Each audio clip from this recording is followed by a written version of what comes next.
Bonjour à toi. Dans cette petite vidéo, laisse-nous te montrer la voie de Destin parallèle, lui. et destin parallèle, elle, En fait, on va te faire comme le shampoing. du 2 en 1. Tu me diras en commentaire s'il te reste des nœuds. Ok?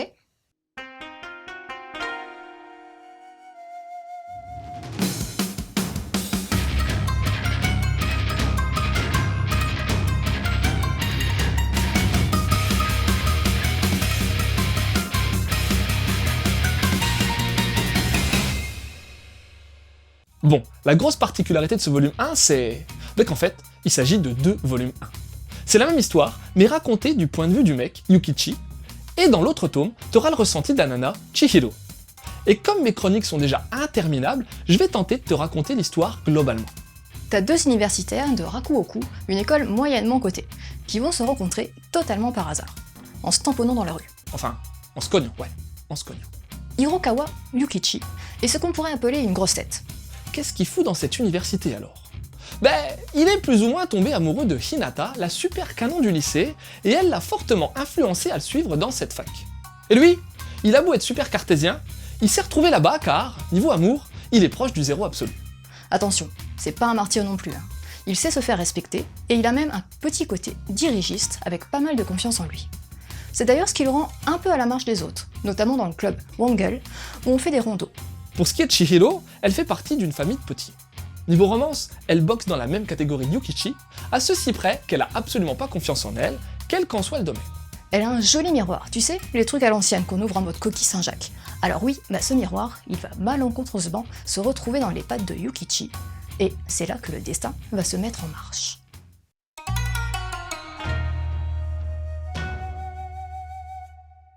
Là aussi, je peux te faire un package, puisque le trait est le même sur les deux titres. Le dessin est assez simpliste et va à l'essentiel. En épurant ses lignes, le mangaka parvient tout de même à créer des personnages variés, avec de la singularité et une bonne palette d'expressions. À ce propos, il y a aussi une particularité graphique dans ce manga, dans le sens où on retrouve beaucoup de trichromie. Du blanc, du noir bien entendu, mais il y a aussi énormément de personnages colorés en gris. C'est certainement voulu pour trancher avec le gros paquet d'arrière-plan complètement vide. Pour le reste des décors, c'est pas mal. Même si je peux pas m'empêcher d'y trouver une impression de vide la plupart du temps. Pour le Nemu, Imai fournit un travail soigné avec un découpage classique mais plutôt convaincant. Les valeurs de plan jouent la carte de l'introspection avec un paquet de gros plans sur les visages ou autres. A noter aussi quelques pleines pages, bien impactantes par moments. C'est chez Comico Édition que paraissent ces deux premiers volumes assez épais. Les jaquettes collent à celles japonaises et on a droit à un plan de l'université sur les premières et quatrièmes de couverture. Chaque jaquette a sa propre colorimétrie et c'est bien vu. Par contre, les tranches sont vraiment trop similaires et c'est super dur de faire la différence au premier coup d'œil. Ah oui, autre chose qui m'a bien saoulé. Dans chacun des premiers volumes, t'as un chapitre bonus.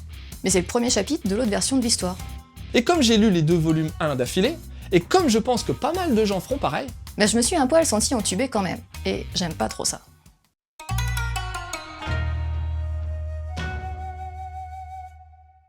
C'est Imai Daisuke qui est à l'origine de ces deux séries. il a été édité en France, avec Sensu chez Casterman, un titre qui parle de personnes squattant chez les autres durant leur absence. Et si tu veux tout savoir, Imai a aussi lancé un nouveau manga en 2017 au Japon qui se nomme Kochira Atatame Masuka et qui raconte l'histoire d'un caissier. C'est donc un habitué des récits tranches de vie à fort potentiel social.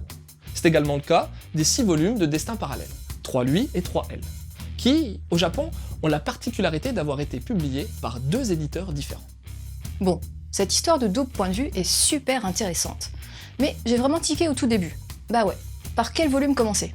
Je suis certain que mon choix initial, j'ai commencé par l'histoire vue par le mec, a conduit ma lecture dans une certaine direction qui aurait été bien différente si j'avais opté pour la vision de Chihiro au départ. Quoi qu'il en soit, les deux persos de base sont très bien construits, mais c'est aussi le cas des autres acteurs secondaires de cette narration, que ce soit Hinata, la bimbo de la fac, Monta, le pote de Yukichi, ou bien même Kao, la persuasive camarade de classe de Chihiro. C'est assurément un des atouts majeurs d'Imai Daisuke. Le double point de vue met en exergue la personnalité des deux protagonistes, et on se rend vite compte que c'est assez compliqué de les cerner précisément. Oui, l'introspection de chaque perso correspond pas avec la vision que les autres s'en font. Je vais te donner un exemple pour que tu vois bien de quoi je parle. Prenons le cas de Yukichi. Quand tu lis elle, ce gars semble vraiment cool, sûr de lui, limite prince charmant. Par contre, avec la lecture de son point de vue, dans le volet lui, tu te rends compte qu'il est également manipulateur, arnaqueur, pédant, mais surtout que tous ces atours sont là pour masquer une réelle sensibilité et un cruel manque de confiance en lui. Et donc, tu vas avoir une grosse richesse et une forte complexité dans les personnages qui vont te ramener à la question suivante: qui sommes-nous vraiment? Ce que l'on pense être, ou bien ce que les autres pensent que nous sommes? Où est la réalité? Bref, c'est peut-être de la philo à 2 balles, mais j'ai trouvé ça vraiment tripant. À part ça, même si l'histoire en elle-même est assez simpliste, une histoire d'amour entre 2 étudiants un peu paumés dans leurs sentiments, j'ai trouvé que ça fonctionnait plutôt bien, notamment avec des scènes vraiment émouvantes, comme quand Yukichi se dévoile un peu à Chihiro. Les sentiments passent bien, et la thématique de la remise en question des personnages conduit réellement la narration de ce titre.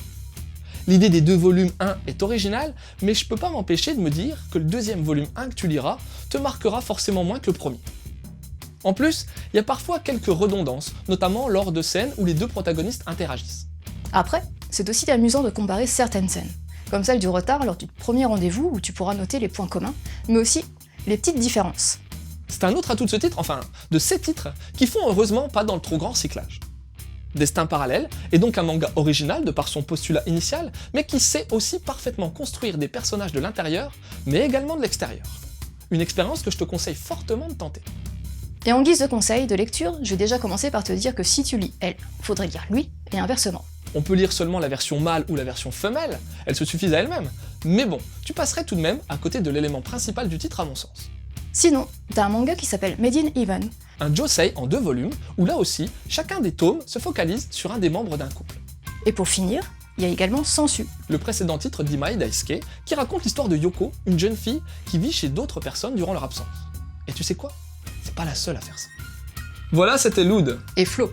On espère que cette petite chronique t'aura donné envie de lire. Destin parallèle lui.